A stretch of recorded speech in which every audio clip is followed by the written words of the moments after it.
Mutane dai suna ta cece-kuce a kan haɗarin da ya faru da Adam A. Zango a kafafen sada zumunta, yadda wasu mutane tsirari suke cewa akwai macen da ta rasu a cikin wannan motar tasa ta Adam A. Zango. To bari ku ji dai, babu wacce ta mutu a cikin wannan motar Adam A. Zango. Akwai dai motar da suka haɗarin da ita, wadda tsakanin motar jarumi Adam A. Zango da waccan motar da suka yi karo, to a ita ce wannan macen ta rasu. Da kuma wannan macen kuma amarya ce, bikinta ya rage sati 2 bikinta wannan accident ya faru da su, inda kuma ta mutu ita nan take har da angonta a ciki.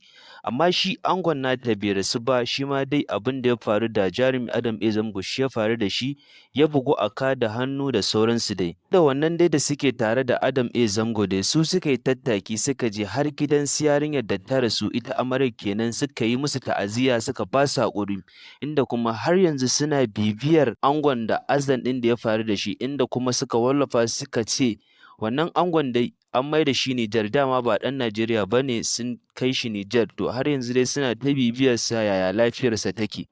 Haɗarin dai ya faru ne a kwanar Ɗangora, inda suka shigo Kano, da ya taso daga Kaduna zuwa Kano, sai da suka shigo cikin garin Kano wannan accident ɗin ya faru da shi.